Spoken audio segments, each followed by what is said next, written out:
and turn it over to Michael. Okay, Michael. All right, take one.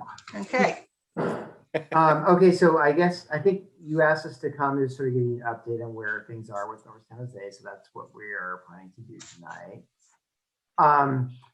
So I think you are all pretty aware of the North San Jose policy that exists now, that's existed in some form or another, I think for 25 years or so. The latest version was updated in 2005.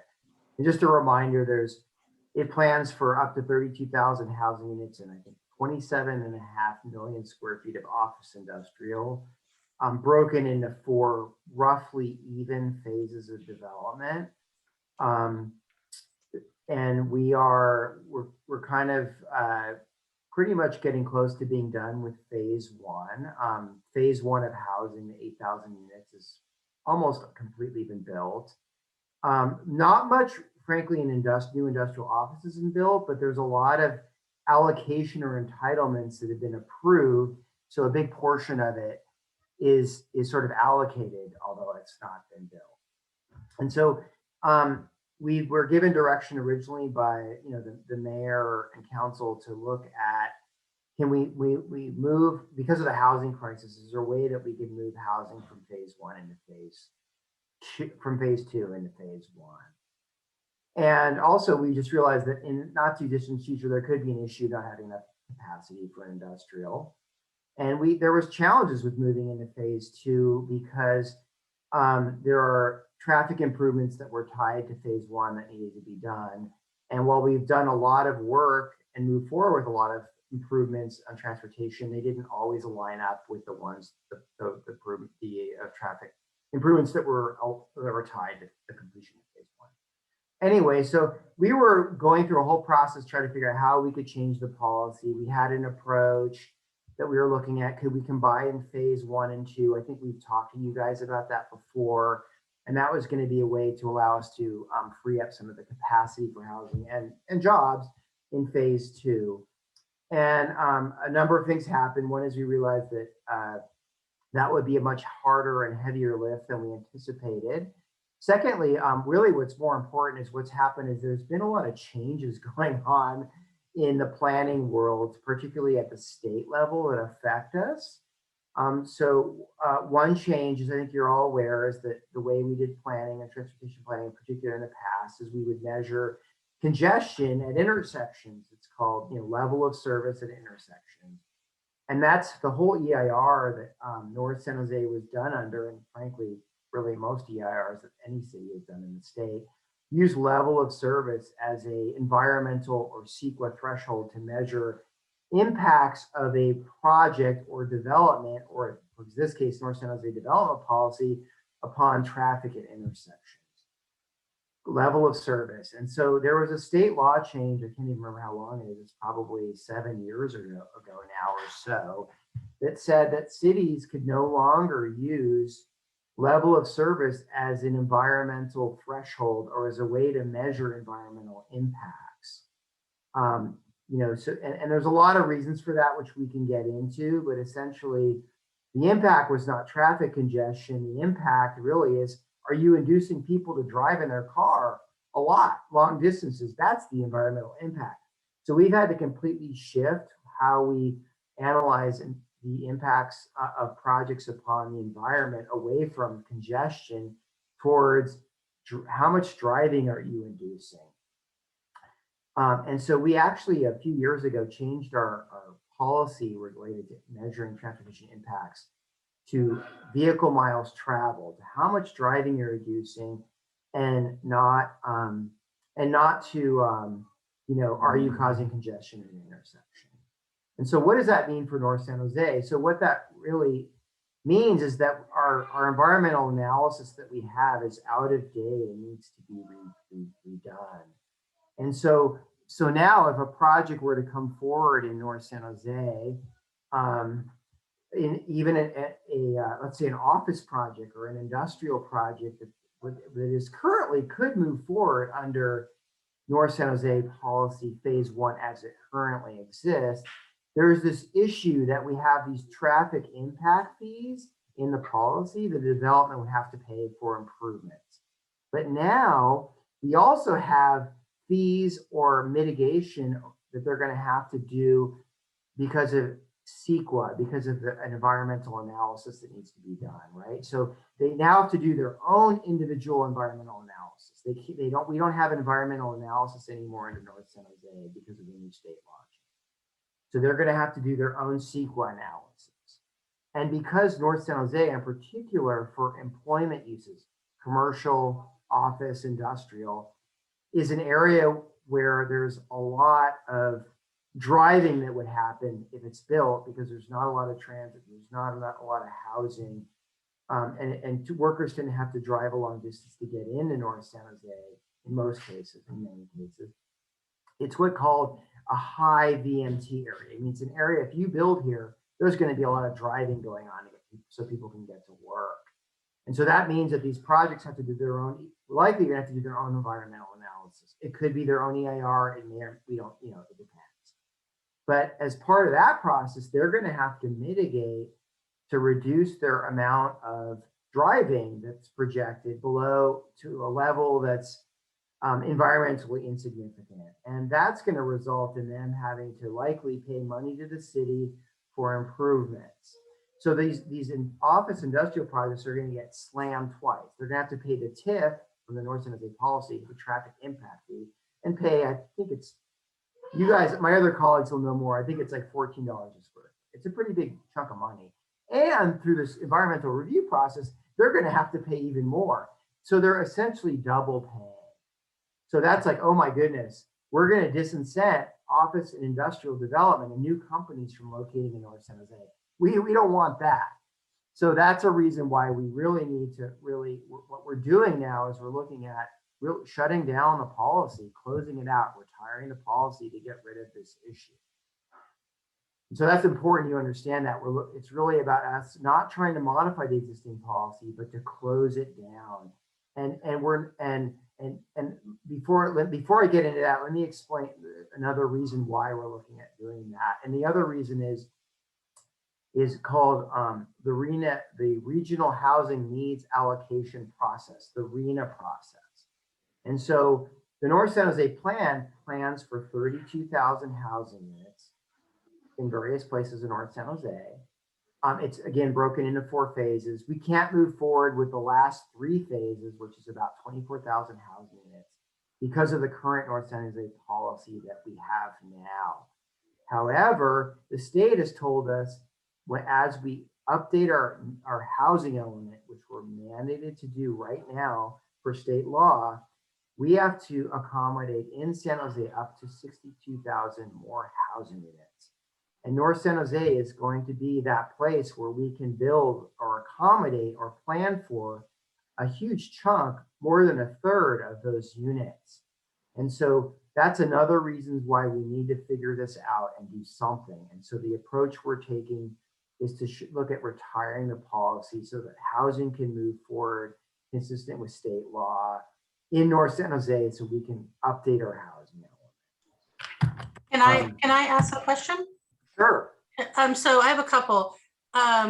So how do you determine VMT? I mean, how do you ask people where they're going, or do you just guess?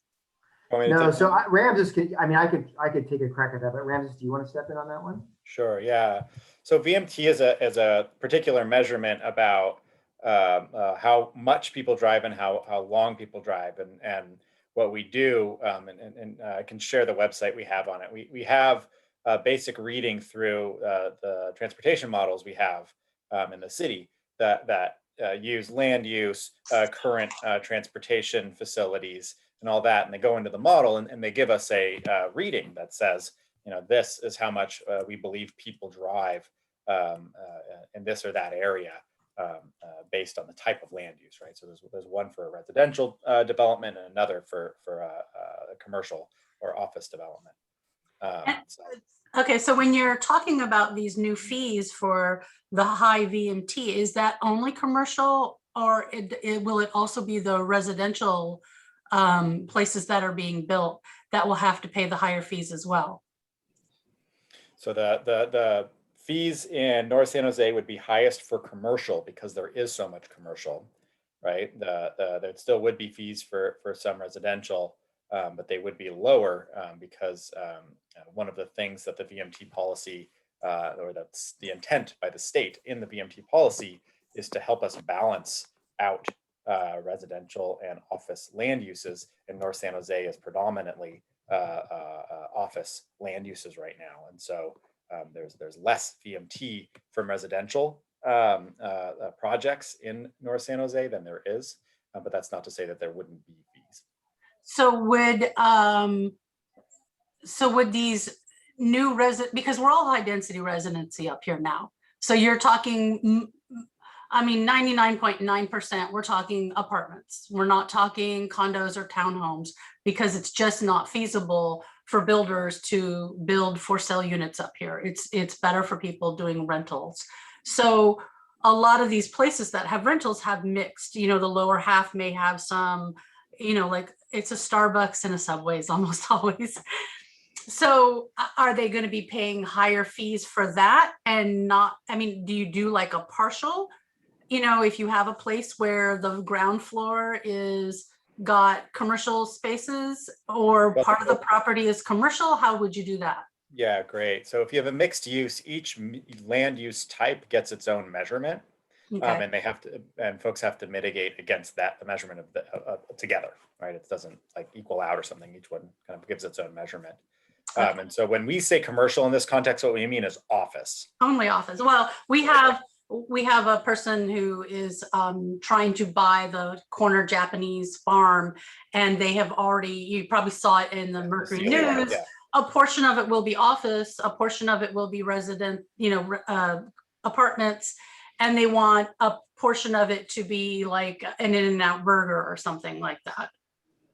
So yeah, that's right. So each land use within that development would okay. be analyzed on its own merits, Right. and a mitigation actions equal to what that VMT impact is would have to be taken.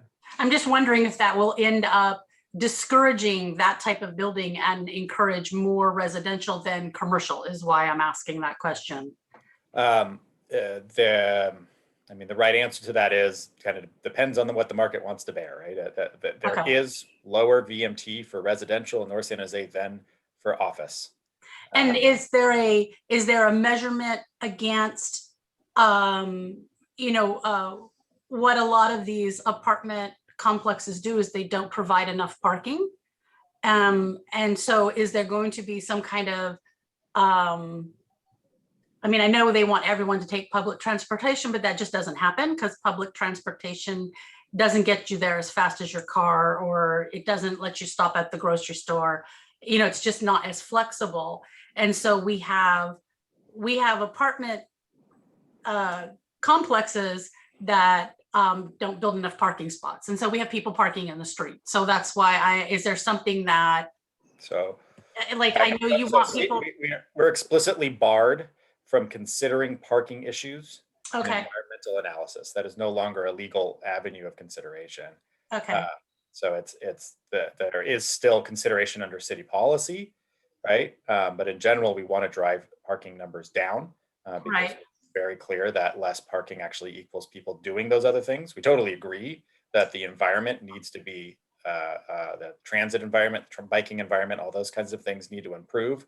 And also, honestly, the retail environment in North San Jose, right? Because part of the reason people need to drive so much is there's like 2 or 3 places where you can actually shop, and other that you have to drive really far, right? So the other thing we want to do is draw on retail, and retail actually has a really easy path under VMT. Okay, and then my last question is, when you say that there's going to be 62,000 more homes and you want a third of them to be in North San Jose, so does that mean that we're going from 32,000 more homes to 52,000 more homes? No, let me just explain kind of what so I said, I mean, again, so I mentioned our approach now is to retire the North San Jose policy because we want to deal with this issue of these double fees, right? So in office industrial can move forward, and because of the housing crisis, and we have to show the state we can accommodate our 62,000 housing units, and so we need to free up the capacity that's already in North San Jose. So again, by closing down the North San Jose policy, we're not talking about changing the amount of planned development in North San Jose. That's in the general plan. That will stay the same. So there were 32,000 housing units in total in North San Jose, 24,000 that remain capacity that's not built yet. That's not changing. There's 27 million square feet of office industrial. That's not going to change either.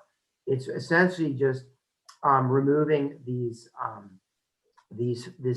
phases that are required, and it does require, or it requires already, frankly, that development needs to do their own CEQA analysis. And there's a whole transportation package as part of this that Ramses will talk about in a minute. I'll let him get into that. Okay. But so it's not changing the amount of development, and really, quite frankly, at this point, we're not even talking about changing where it would occur. It's just, I mean, there are some tweaks we have to do on the housing side as part of the housing element, but that's not a body of work that we're doing right now. That comes later. So it's really just saying the housing that's planned, where it's planned, can go forward. The jobs that are planned, where it's planned, can go forward. To be frank, though, one of the things we are talking about is raising the minimum density in certain locations for housing. So right now it's 55 dwelling units to acre in these locations, and certain locations for housing, and we're thinking about raising it to 75. That's something that's being thought about. It's not certain, and it's because we want to ensure we're getting more units. We need housing units. So when you talk about closing down the policy, as we know, the North San Jose area development policy, closing it down, and everything's still going to stay the same. And then you talk about removing the phases. Are you talking about you can come in and build as many houses as you want and figure about the phases? Is that what you're saying? Right. So what we're saying is that there's right now, you can't, even though the general plan has 24,000 housing units left, you can't move forward and build any of them. So what we're saying is by retiring the policy, those 24,000 housing units are now available to be built. Yeah, but that's like a free-for-all up here in our little area. I mean, our roads are so small and tiny. I mean, I do not know of any town that will allow any developer to come in and build, let's say, 24,000 homes all at once if they want to. I have never heard of that. Everybody does a specific plan. Everything is thought out. And it's like, you don't really care about us up here in North San Jose. Well, no, I'm sorry you feel that way, but a couple things on that. So there is still a plan about where the housing goes. It's the land use plan that's in the general plan that reflects the North San Jose policy. And at this point, we're not proposing to change that. So there is that. And secondly, a lot of cities, even San Jose, we have opportunities to build a lot of housing now, but it's not getting built. The market, the development community doesn't build. They don't build all of those units right away. It takes many, many years to build them. This is her area of expertise. She yeah, does that. I work with builders, so that's if it's available, they will come out and build. Especially when they don't have to build high rises. You've got so many apartments coming downtown, and so much in the pipeline. I just don't see why you would want to have that same free for all up here in North San Jose. I just don't. And so again, it's state law. So state law mandates that we have to have 62,000 housing units right now that can be built right now. And so that's coming from the state. We don't have to do it right now, but we have to update our housing element, our general plan over the next year and a half to show that we have land that if a developer wants to build 62,000 housing units on those land, they can do it right now. So it's state law. I understand that. I can see where you're coming from as far as showing it, but as far as allowing it, that's a different story. Well, we have to allow it for state law. And so the other thing to think about too, when we were talking about VMT being high, one of the issues, if they're, I think housing in a way is a way that makes the office industrial work, right? Because the reason VMT is so high in North San Jose is that there's not a lot of people not many of the workers can live in the area. So the idea is if we allow the housing, the workers can live closer to where they work, meaning even if they're going to drive a car and not take transit or ride a bike to work or walk, some may be able to do that they're making much shorter trips than they are currently doing. That doesn't happen. Yeah. So my question is, what about infrastructure? I mean, you're saying, sure, anybody can do whatever they want, but what about infrastructure? I mean, it's not, our roads are already failing. So Ramses, do you want to step Yeah, in and talk about that? thanks. Because there is a plan for that. I'll turn it over to Ramses. Yeah, thanks. So there's two parts here for that. One, the North San Jose improvements in the plan, right, in the phase one, and with a little bit of reshuffling, will still happen, right? So there's been so much land use already entitled, and so much land use and so many fees that have already been brought in, right? And so there are projects that are happening, and a bunch of them actually that are moving forward, such as the Zanker overcrossing over 101 to open up that avenue, widening of Montague over Guadalupe with a new pedestrian bridge, and there's a host of others. I just gives you some of the ones I've been thinking about today. So there's a list of projects from the original plan that will go forward, and they are going forward right now. Robin knows about one of them that he's not too keen on, but that's okay. We are moving forward as many of the projects that make sense. All right, you have the TIF the money that came in from the entitlement and the amount of trips that those developments created in the system, and we have to create the mitigations for those, and we're doing that now, and we're working on kind of tweaking that plan a little bit so it actually fits better with the development that came in. Right, the original plan was development's going to happen evenly over the whole North San Jose area. Of course, that's not how development works. It happened here, it happened there. Samsung went there. The different residential things went here and there, and so we looked at the actual trip patterns and said, all right, which of these projects actually meet those trip patterns the best, right? And so we're building those. Then after those, as those projects are being built and new projects are coming in, we're still doing transportation analysis on every single project. So Michael was saying each project will have to go through its own analysis, right? Yeah. And so there's very firm rules around what transportation analysis needs to be done for any project anywhere in the city, right? And so those rules will be in effect. We're happy to kind of walk through what those look like. And then we're also looking at, right now, we've kind of gathered some money to do a North San Jose transportation plan to look forward and kind of live in this new world, right? Where it's no longer about carrying as many cars as possible. It's about giving people as many options to travel as possible, and actually starting to shift effort and money into actually making the transit environment competitive, like you're saying, which we totally agree. There's a lot of work that needs to be done there, and so on and so forth. So have you talked to the city of Santa Clara about your new plan of just closing down the policy? Yes, we of course coordinate with all our neighboring jurisdictions, right? Overlapping jurisdictions. Yeah, because they're concerned. They also want to know. They want to understand more about your plan for the provision of public facilities such as parks and libraries. You're going to bring in a whole bunch of people up here, so that you gotta work with us on parks, libraries, and ensure adequate infrastructure is proposed to support the proposed developments. Because if you're going to take away the North San Jose plan, then you're more or less starting over again, and there's nothing. So in other words, would you need to do a specific plan for this area again?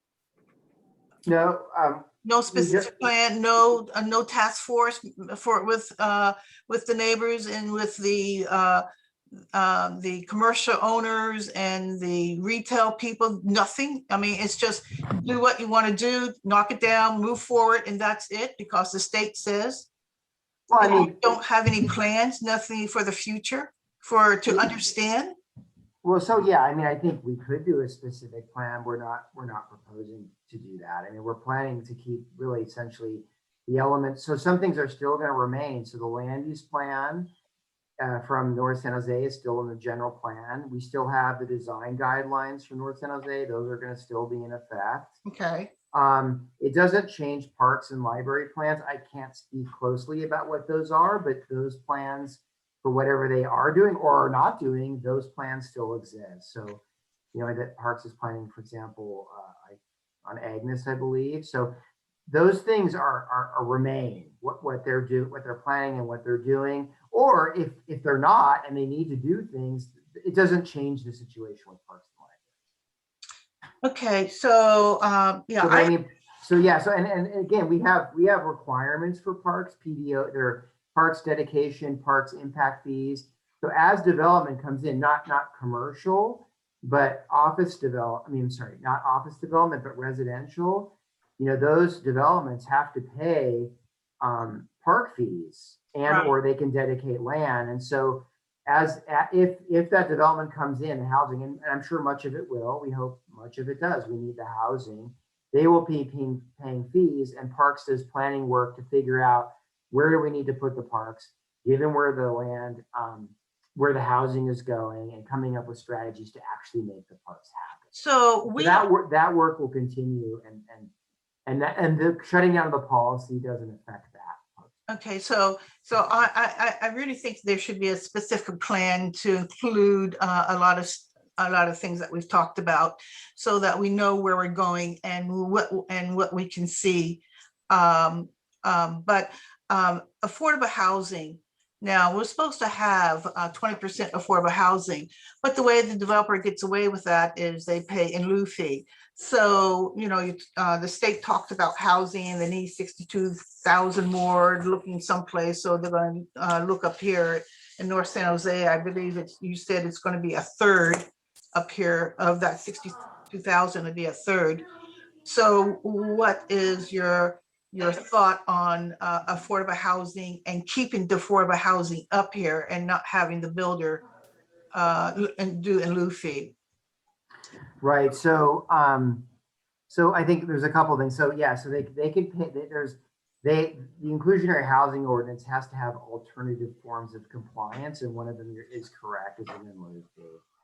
So what the housing department has done, the council has updated the inclusionary housing policy to put more emphasis on building moderate income housing, which is easier to build. And I'm afraid I'm not the right person to talk about all of the details of how it was changed, but they did change. The inclusionary housing policy has been changed to encourage developers to actually build the housing and to modify the income levels, so it's to incent them to actually build the housing.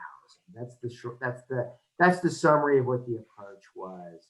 And secondly, you know, what the housing department can do is, and they are exploring to figure out, are there opportunities that the housing department, the city of San Jose, can invest their money into North San Jose for projects. So that's outside of the developer's obligation through inclusionary housing ordinance. That's the city proactively with its own resources looking at how it can build affordable housing in North San Jose. And that frankly will need to be done to get to that 20% goal. Even if the housing developers build their 50%, that's not, and they probably, many of them will not, they'll find some other alternative compliance. We hope that more of them build, but the city's going to have to be more creative to actually invest its resources and work with the county to invest the county resources as well. Okay, Robin has a question. Yeah, hi, thanks. First of all, thanks so much for coming out, taking the time, all of you. It's good to see so much city staff taking care and thinking about North San Jose and including the representation from our council member. If I understand you correctly, I'm all in favor of retiring that outdated policy and the transportation plan, I have to say. And I think the switch to VMT is also a good one.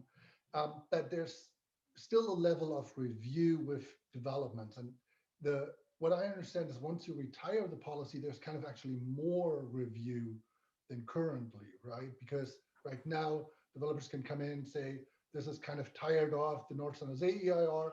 So there are lots of things that they don't even need to look at. But if you retire the policy, they have to go all these things by themselves, step by step. So there's still the review process, CEQA, assume planning, and city council will weigh in on the larger projects. So there's kind of almost more review now, and then after the policy is retired, than there is now. Do I understand that correctly? That is correct, actually. So there was what you often cities will do, and this was the case with North San Jose. We did an environmental impact report to analyze the environmental impacts of 32,000 housing units and 27.5 million square feet of office industrial. And it comes up with mitigations to how you address the identified environmental impacts to reduce them to less than a significant level. So they're not an impact to the environment anymore. And that analysis was done under level of service.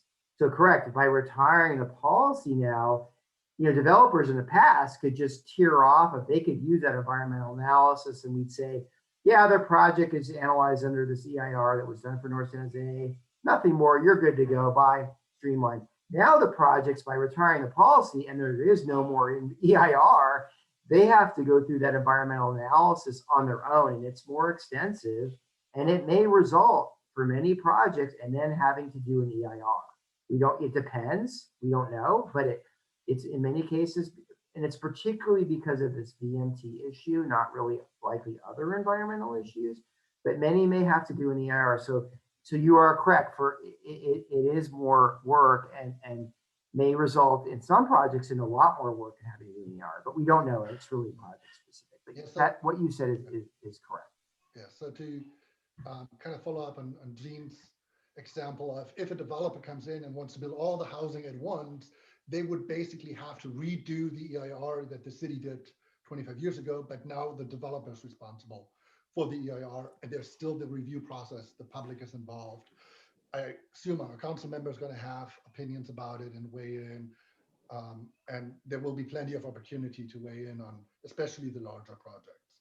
Yeah, I think you say it well, Robin, that from the transportation perspective, and as somebody who spends actually a lot of time thinking about North San Jose and transportation, the plan that is in place has, in a sense said, we're going to do these same, the same view of the world has just been sitting there and not moving forward all that much. And it doesn't meet anymore with the goals that we're trying to do. And we are hamstrung in being dynamic in terms of figuring out what projects should actually do to help the environment and the communities become more of a place, and all of the kinds of problems that are up there. And so by retiring the current plan and going into an environment that's aligned with current city policy, we see this as a great step forward in terms of being able to bring better projects and get better mitigations out of the projects that do come in. So I think you say it well. I understand that there's probably differences of opinion there, but just to give a kind of clear statement of the way that we see it from the transportation planning perspective, we see this as a really good idea. And again, I will say, and we're just starting to scope a new transportation plan. Now, that's not a land use plan, it's not a parks plan, it's not those other things, but it is a new transportation plan. And we will most certainly be wanting to have you guys chime in a lot on kind of what that looks like. So I've got two questions here. One, what about the Trimble Montague flyover? What's happening there? It is in discussion as to whether that would continue to be part of the continued package of projects that would still be built.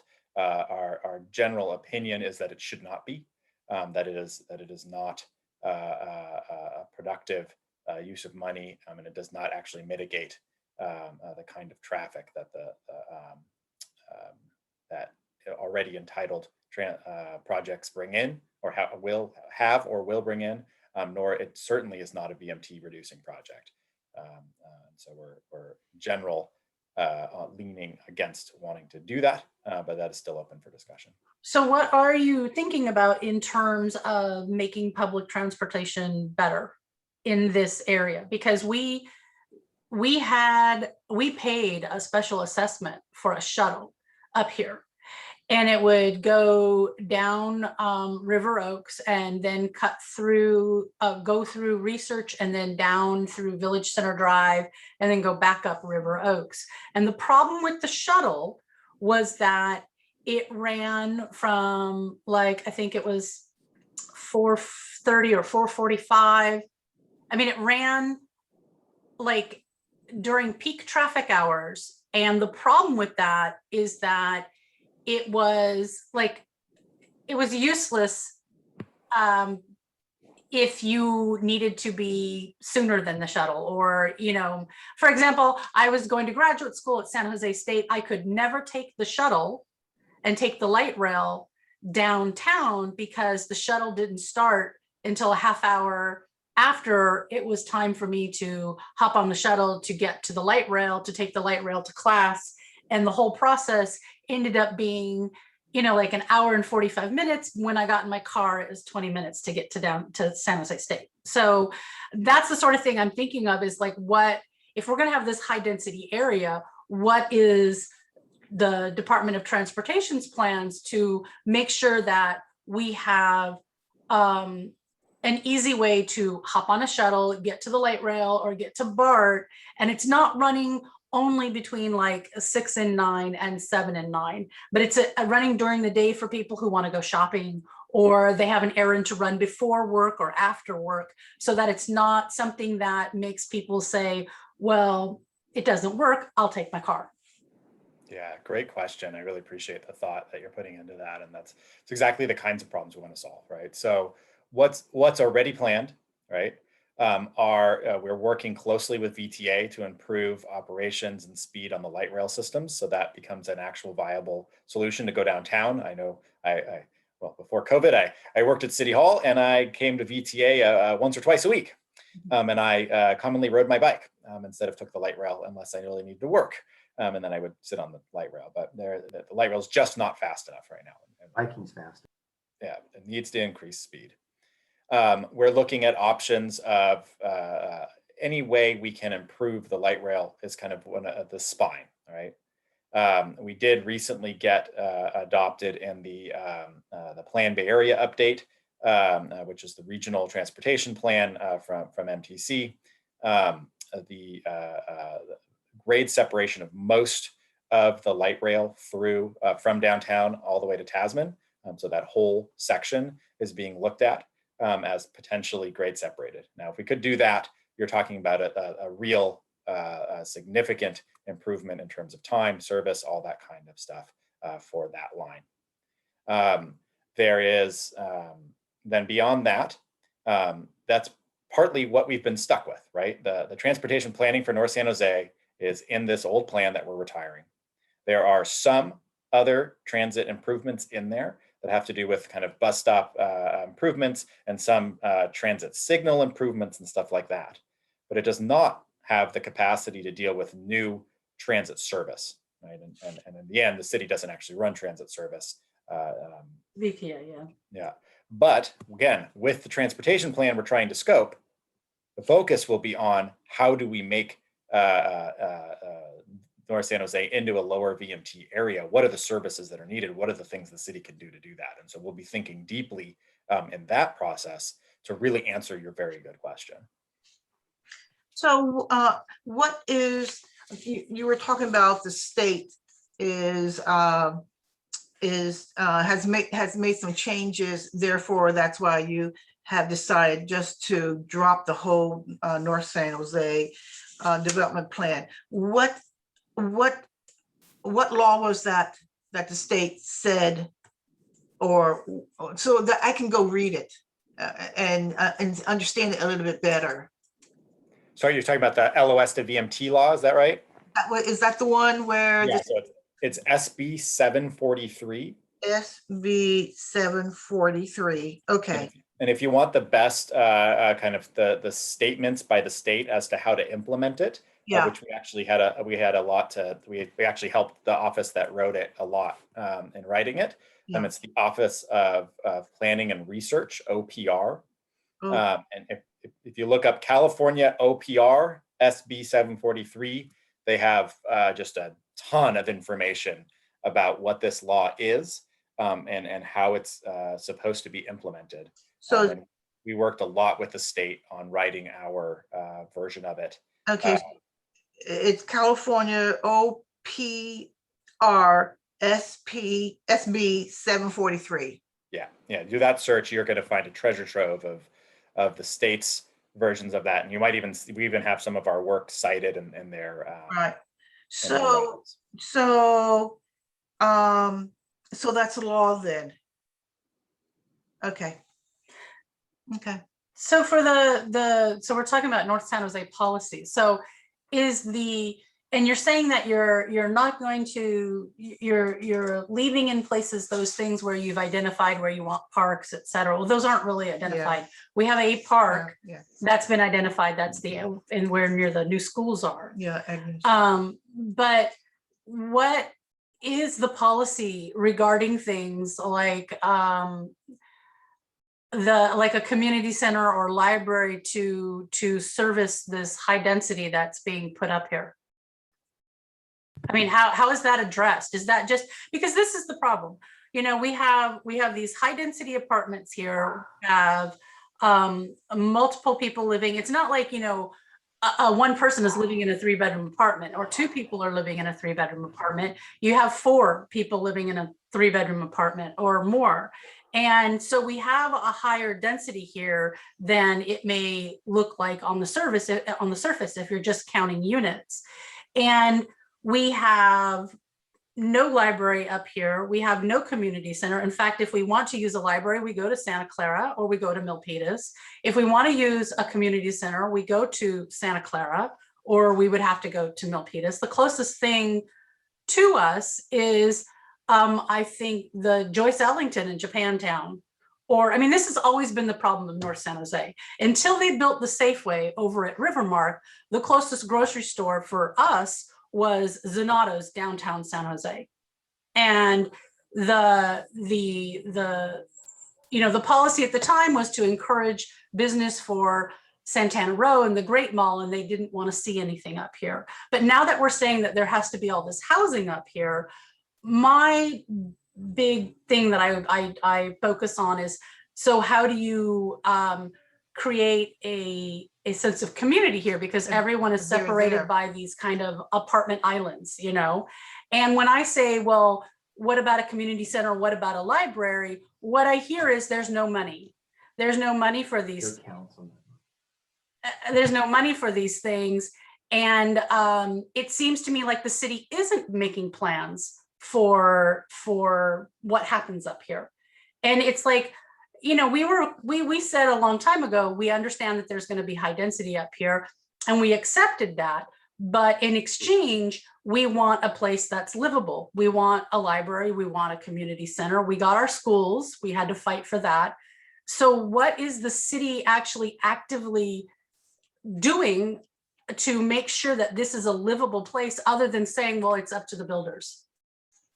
Well, so specifically with libraries, I can't speak to that directly. I'm a customer of the library, but I don't work for libraries. So you'd have to really invite them. I will tell you this though, that, I mean, they do planning work. So the amount of growth that we have in North San Jose and throughout the city is in our general plan. And so departments, when they are planning their services, they look at the growth and they come up with plans in terms of how are they going to accommodate, provide services to meet that growth.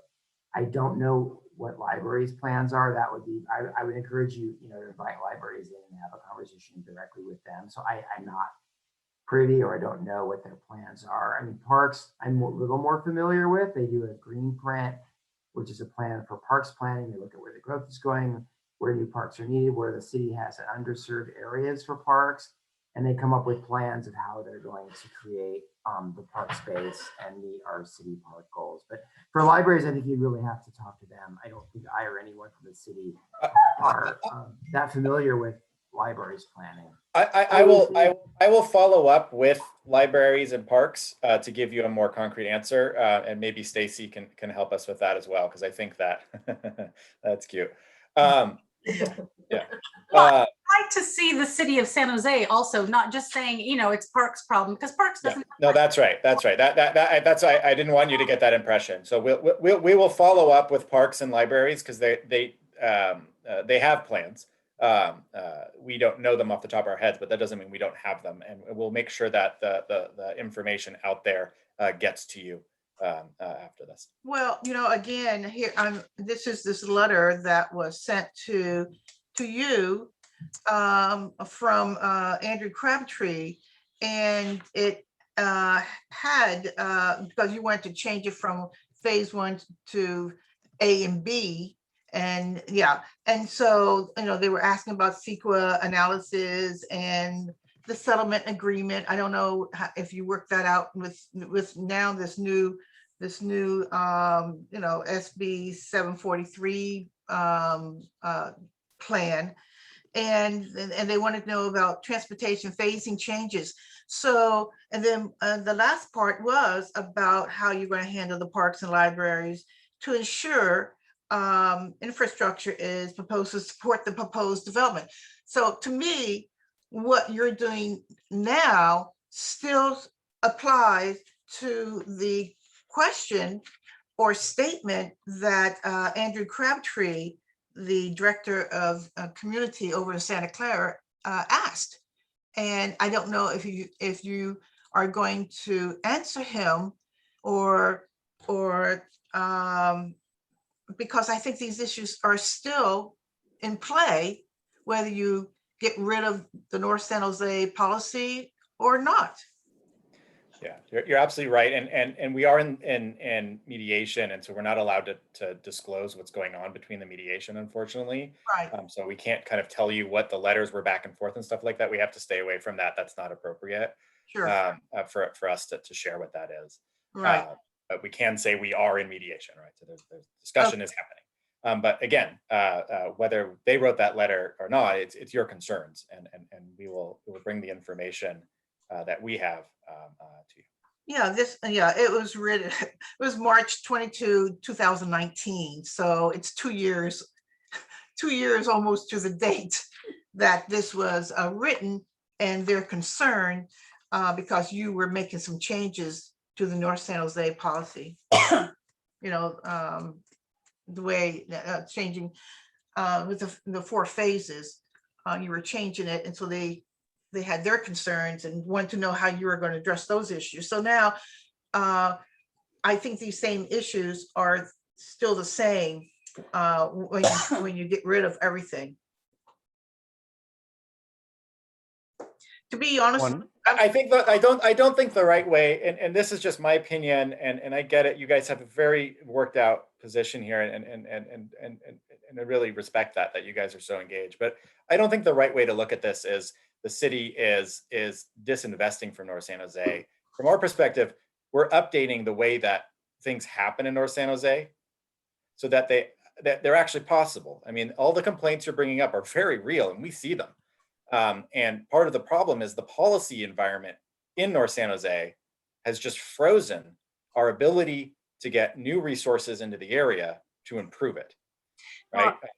I understand. Yeah. Right. And so from our perspective, what we're doing here is saying, look, we need to update the policy environment.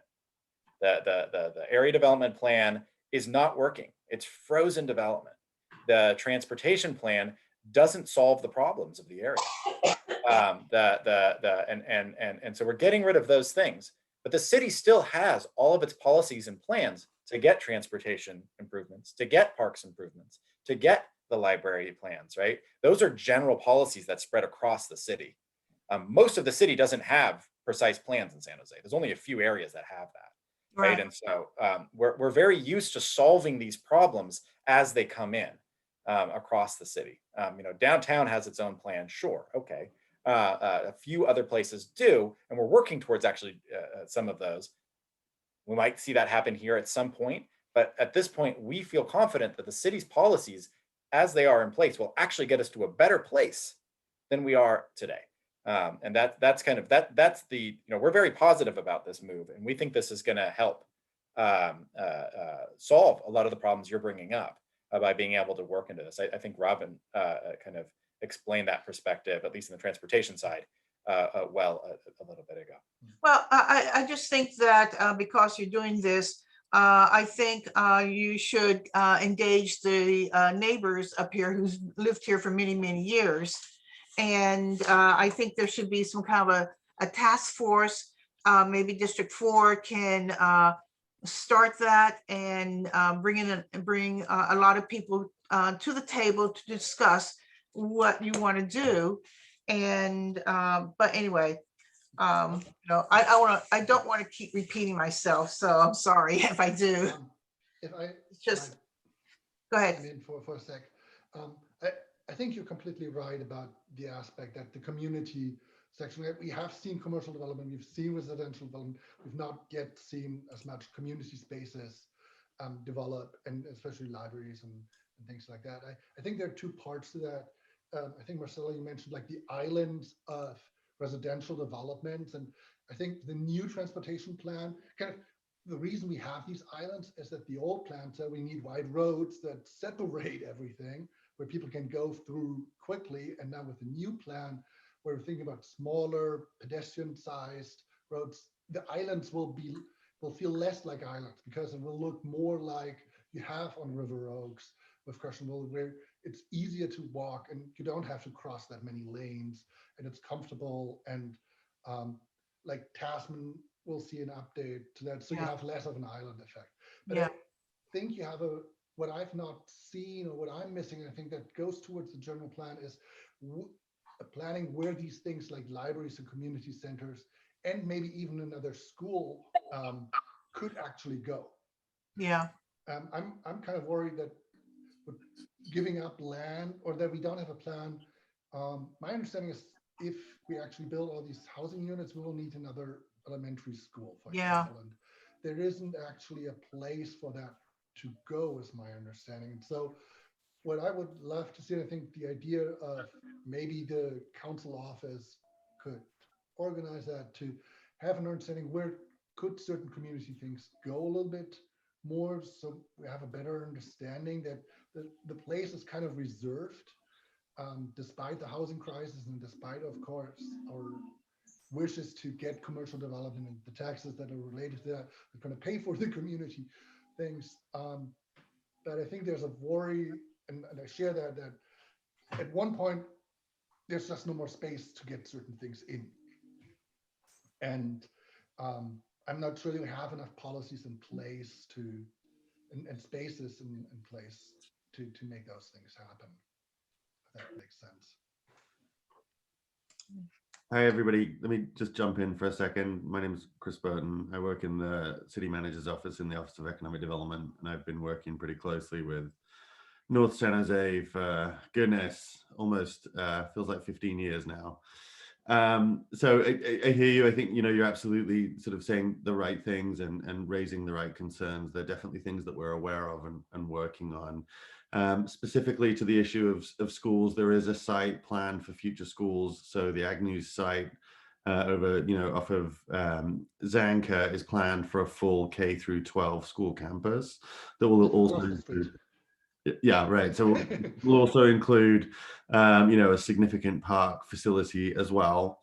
And then I do want to sort of remind folks, Gene, I think you and others were involved back in, it was either 2009, 2010, when we worked on, with a task force on the North San Jose Neighborhoods Plan, which outlined many of the pieces that you're discussing around community centers, libraries, parks. You're absolutely right on the sort of availability of land being a huge issue in North San Jose. And so one of the things that we called out through that process was, the ability to think about co-location, how we sort of put facilities next to each other. I think the plan at that time, I just pulled it up quickly while we were sitting here listening, was to wait for sort of a little bit more critical mass.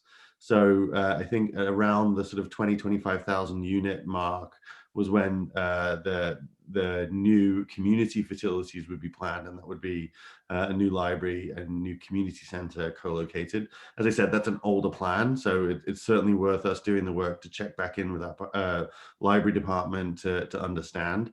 The parks folks have been active on new park space. Obviously, as we've built new residential development, there's the new park at Crescent Village, up at Vista, Montana, the new Riverview Park along the river there that borders with Santa Clara. So it's not to say that this is not something we're considering. Because of the scale of North San Jose and the sort of sheer volume of development, it seems like it's coming in piecemeal, but there's definitely a plan for these things, and we're doing our best to integrate that in. But it certainly warrants another conversation. So we'll certainly follow up with those folks and bring more information back. Okay, thank you. Yeah. Because what we hear when we talk to parks is Yeah. that when we say we want a community center, they say there's no money. When we say we want a library, they say, well, maybe one of these builders will let you use one of their rooms or something. Yeah, And, no way. and I'm telling you, so this is what happens when we talk about affordable housing up here. Sure, there's the density bonus law, but what's being built up here is luxury residences. That's not affordable housing here. Why would Irvine build affordable housing when they're building, what do they call it? Not luxury residences, they call them resort style living. They have no interest in building affordable housing up here. And they're not gonna, say, oh yeah, sure, we'll let you just use a room for your, meetings or whatever. They're going to say, well, if we've got a wedding, we're not going to let you use it. We're going to sell it out to somebody else. So it stops. Plus these apartments, no matter what they do, they want the park to seem like their park. They want that room to be like their room. So what people end up doing is they feel like they can't trespass. And that's why we're very strongly saying we need a separate space that's not part of these apartments, or someplace that's neutral, so that people feel like they're not trespassing. Every builder who comes in, they build a park. Of course, it's a park to make their place look great. It's not really a park for everybody. It's for their place to look really hot, and we get it. So, that's why it may seem like I'm beating a dead horse, but this is why we keep talking about it, because we've been doing this for, I think, 16 plus years now. So we know what happens. We know that, you want it to be that everyone takes the light rail and everyone takes the bus, and that you're trying to promote people not taking their cars, but that's not what happens. It's not real up here. It doesn't happen. Yeah. Because the infrastructure isn't there. And I know you guys are saying that this policy that we have now is hampering that, but we would like to hear, what is it that you think is the possibility? Because we can talk to the residents and we can say, look, this is a possibility. And we as residents need to work to make this a reality. So it helps that if we actually know what are some of the ideas that you're thinking about for the future of North San Jose, so that we can work together to make this work. No, that's why I gotta go take another call. Hang on. and that's why I keep saying either a task force or some kind of a group meeting that meets to understand what you're proposing and or what you see up here. And like I said, we're repeating ourselves, but it's important. It's important to make sure that it's done right. Apparently it didn't work the first time. Sam Licardo shoved this project through with the 4 phases. He shoved it through in 6 months' time. No one had a chance to really understand or think out some of the negatives and the positives. It was just bang, in 6 months there it was. And so now we see we see the issues that we have. So I don't want that to happen again. I really want it to be thoroughly thought out, the neighbors involved, we're all happy, and that's that. So and I apologize, I had to step out in the middle of this to take a call, so I missed a little bit of this stuff, but I think I know where we're at right now. And what I want to share is that, Jean, everything that you're talking about, that's part of the role of the council office. And that's the role that we're stepping into. And Hugo here is our staff person, our community relations coordinator, policy advisor, that we have basically designated for North San Jose and Alviso. Yeah, Alviso. And so on Friday, we will be in office for 75 days. We're almost at our first 100 days, right? And we have been out and talking to lots of people in the community. We've been talking to all the city departments. We've had multiple conversations with all of the city staff that's on this phone call tonight about North San Jose, about everything that's happening across D4. And we're starting to kind of pull together okay, well, how do we start unsticking some of the things that are stuck up here so that we can create this great community space, do this, what they call placemaking for North San Jose, right? And so that is 100% our objective. We are getting, like I said, we're getting closer and closer and closer to, and once also we can start being in person with people and start having more of those, kind of, let's have some community meetings, task force, whatever you want to call them. Yeah. And start having those conversations. It'll be so much easier than playing Hollywood Squares here on Zoom and all that other stuff. So that's what our intentions are coming into the office. We're not waiting for anything. And just as an aside, we've created this, we're a little bit ahead on the Alviso side because Mr. Santos here was kind enough to send us over a very consolidated list of concerns, take some time with us, take us through Alviso. We've got something that we call the Alviso Improvement Plan that we're working through, that we're going to be basically be able to present and saying, here's what we think we can, and the timing and things like that. And I would propose that we do the same type of thing for what we need to do specific to the North San Jose area. Yeah, I agree. And, and being sensitive to the fact that there is, this mediation going on, and really can't talk about it, but that is we got to get that settled so that we can start moving on this stuff. Yeah. So Ramsey, once you get things settled and with the city of Santa Clara, and you've got you already know what you want to do.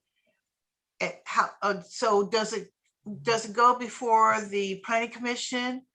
And then from there, your plan goes before the city council? What kind of time frame are we looking at? I can answer this, Rams. I think you're frozen. Yeah, so it would. So when a part of this work to retire the policy does include some general plan amendments. To a large degree, it's frankly just cleaning up the text, but there are some amendments that we anticipate making. So it would go to planning commission, and then it would go to city council. And the time frame we're looking at right now is this summer, frankly, the summer for planning commission. And we don't have an exact date, but August, September. Okay. We're shooting for August, but it may be September. We'll see. So what's the general plan amendment? How often? I think the city only has 2 times for the general plan for amendment. You can do up to 4 times a year. 4 times a year. Okay. Yeah. So, okay. So we have to align this work with, this year is a very busy year for the general plan. So we have to align this work with other items that are going to council for a general plan hearing cycle. Oh, okay. And we're looking at having one in August, September. Okay. We're shooting for. For planning commission? For city council, planning commission could be July or August. Oh, okay, okay. And so, I mean, we'll have a community meeting on this. So I think one thing we could talk about is when we do this, we'll invite you guys, but as much as you can let other people know so they can come and we can talk to them about what's proposed, that would be Sure. great. Sure. And you guys will coordinate through our office to make sure that we're helping with the outreach. Oh, most definitely. Yeah, I mean, Michael was great about just letting us know that they were coming tonight to talk to you guys. Oh, So- I emailed District 4, I emailed Hugo also. Yeah, so, but Emailed I Jeff. just want to tell you, I think, this is my personal opinion. Yeah. I don't want to put anybody on the spot here, but I think we have a great relationship with our planning department. Yeah, And we're looking forward to doing lots of great stuff. right. Anybody have any other questions? Yeah, Jean, there's something I'm concerned about, and that's that they're really downplaying this parking issue, which I think is a major issue around here. People don't park in their garages, they don't park under their apartment buildings, they park on the street. And this place begins to look a little bit like Milan, where every square inch of road or roundabout has got a car park on it. And I think it's a really serious problem, particularly when you have these apartments which have 4 or 5 people living in them and they've all got a car. Okay, and there's parking space is arranged for about 1.5 cars per apartment. And what do you do with the other 3 cars? Yeah. It's silly to disregard that problem. Yeah, that's, I mean, in all big cities, and this is a big city, you've got a real parking problem. And if you ignore it until everything is planned and built, then it's very, very difficult to get rid of it. yeah, Well, I think they're wrong in assuming that parking is something that, well, you can just leave that to the developers. yeah, It's not going to work. yeah. That's our concern too. Any other questions? Yeah, Gene, Dick Santos, can you hear me okay? Yeah, I can. I would think it's a very good presentation tonight and very good discussion. And of course, you and I go back a long way, so we know the history of North First Street and the development with the task force. But I would encourage yourself and myself and a couple of others to get together with Stacy Brown and David Cohen's office to sit down to just chat about the future, which is now, in the planning and some of the issues you brought up, because they were discussed and we need to refresh that and work together. I really think we can make some good headway, and the city would be, I think, an advantage, taking some of your concerns, especially when it comes to business license and revenue. Why lose it to Santa Clara or Milpitas when we want things to stay right here in San Jose? So there's many, many issues you brought up that can be addressed, especially when it comes to the library and community center, which we'll discuss as a task force. Yeah, I agree. And Michael, when you get done with your study, can you, will you send a copy to us so that we can see it before it goes before the, I guess the planning commission, would that, or maybe the general plan amendment, when you do your general plan amendment? Can Well, we? yeah, I mean, there really isn't a study per se. It would just be what the item would essentially be a staff report, for example, for planning commission that would have the proposed general plan amendments Okay, in it. And so we typically don't put that out publicly until the week before planning commission. But I mean, we can circle back with you guys over the next, 4 months, 6 months, to just sort of check in and sort of where things are. yeah, that'd be nice. That way, with like Dick, we can look it over, have something to talk to when we go and talk with, you know, our council person and Stacy. Yeah. Yeah, and I think, yeah, we'd be happy to do that. And I think, and frankly, we're actually, not thinking about changes, or we're thinking about what are the most minimal changes that we can do to keep what we have that makes sense and move forward. Because, for a number of reasons we explained, we kind of need to make this step. So we're not proposing any major shift. There shouldn't be surprises. Most of what we're proposing, really what we're proposing, is frankly just cleaning up the general plan to reflect the retirement of policy. And then I think what we're looking at doing is then rezoning property or changing our zoning ordinance to align with the general plan land uses, which are currently in the policy. And so that's something we are probably going to do as part of the retirement process. We may do that later, but we're thinking at this point to do that together. Right, okay. Yeah, and Jean, just, Hugo is your main point of contact into Councilmember Cohn's office. And we're trying to do more things out in the community. And so we'd be more than happy to set up like a Friday afternoon and just come out and walk around North San Jose, or sit outside somewhere and have that conversation with the council member. Yeah, that'd be nice. Like on a nice sunny day, we could do that. Anybody else have any questions? I just wanted to reiterate too, while we're recommending retiring the policy, that the North San Jose area design guidelines would stay in place. I think that was mentioned earlier, but just wanted to reiterate that, and as well as the guiding principles, the neighborhood plan, those would still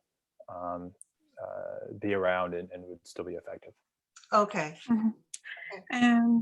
Jean, and this is also Leila from the city. I also wanted to mention something about, because I heard you were interested about affordable housing. Yeah. So I just wanted to mention that in the last 2-3 years, the state had made a lot of changes in the residential laws that really incentivize developers to actually build. It wasn't the case like 4 or 5 years ago, and I see them coming, and I review projects. For example, density bonus law starting from January 2021 allows up to 50% of density bonus if a project provides below rate market units. Okay, so I see developers taking advantage of it. Another bill is SB 35 that streamline housing projects for projects that include affordable housing. And I see several SB 35 projects coming to San Jose. They may come to North San Jose. So these state laws are really making it easy for affordable housing projects to apply. So that is just another side thing you may want to know, that is how it's changed in the last, since we created North San Jose area development policy till now. It's not just the inclusionary housing with the city of San Jose. There are a lot of state laws that naturally encourages developers to just build affordable housing. Okay, well, thank you very much. And I also provided a link to the SB 743 that Ramses was mentioning in the chat. So if you click on it and save it in your computer, you can just read it at your time. Yeah, I saw that. That's very nice. Yeah. Thank you very much. Any other questions? Okay, well, I thank you all for coming and on our Zoom, doing our Zoom meeting here. And so See you next time, I guess. yeah. Yeah, see you next time. Maybe, I don't know, 3 months or so. Yeah, that'd be great. Okay. Okay. Yeah, thanks for having us. And I do want to, we will be reaching back out to you as we get further in the scoping process for the transportation plan as well. Okay. We're not exactly sure on timing of that, but that's starting to roll ahead. We're at super dealing with administrative stuff mostly now. So we'll be coming out to you later. Okay, I appreciate that. Thank you very much. Yeah. Good. Thanks. Thanks for having us. Okay, Bye. bye-bye.